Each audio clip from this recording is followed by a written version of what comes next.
Be it Kashmir or Punjab, Islamabad has been misusing all its state machineries to push in terrorist and provoke anti-India sentiments in the form of Khalistan to disrupt peace and harmony in India. This modus operandi was once again exposed with the arrest of two accomplices of Khalistani terrorists in India's Maharashtra and Uttar Pradesh states.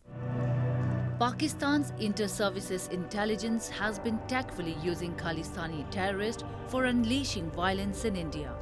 Recently, Indian security forces arrested Sarabjit Kirat, an accomplice of Khalistan Zindabad force from Nanded district of Maharashtra. In a further development, another accomplice of Khalistani terrorist was apprehended in India's Lucknow city. The accused has been identified as Jagdev Singh alias Jagga, who was linked to pro-Khalistan terrorist Paramjit Singh Pamma and Maltani Singh. Paramjit is currently in UK while Maltani is in Germany.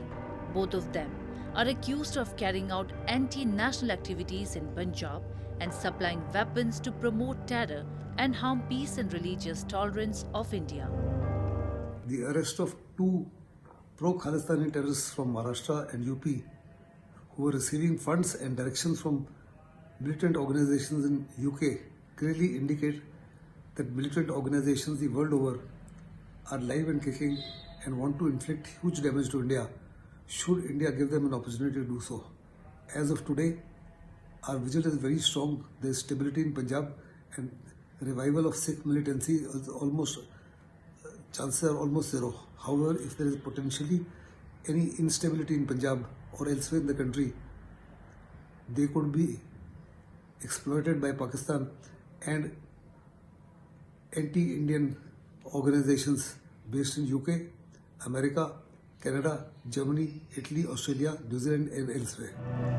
The support for Khalistan in India has sunk very low, but the militant groups like the Sikhs for Justice have been pushing their agenda hard through various platforms with the help of the Pakistan's ISI. The pro-Khalistan agenda for a separate homeland has no takers in Punjab, but the cause still survives in Pakistan, where jihadist groups have made common cause with Sikh separatists against their shared enemy, India.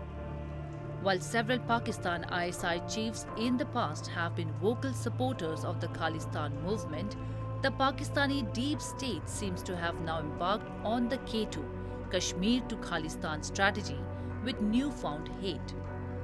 A part of this hatred stems from the fact that diplomatically Pakistan has failed to gather any global momentum against India.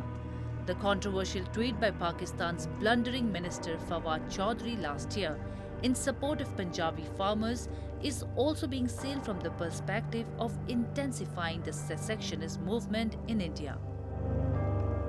The movement is alive and the danger and the threat is there. However, at the same time, it must be said, the Indian intelligence is on top of the situation, which also means that we arrested these people before they could carry out any damage. So concerns remain. How they are to be addressed, I think, is already being done by the Indian security forces, by the political establishment and by the intelligence agencies.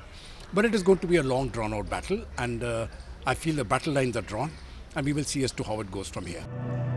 Indian security agencies have in last several months seen increased activity along the international border in Punjab, with the delivery of drugs and ammunition both increasing, and the use of drones to make such deliveries possible across the border.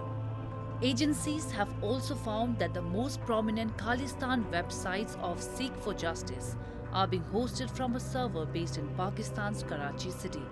Khalistani sympathizers based in India are assisting them in amplifying their disinformation campaigns, but because of a strong crackdown on Khalistani forces by Indian agencies and police, Pakistan's fantasy to revive the Khalistan movement is not happening.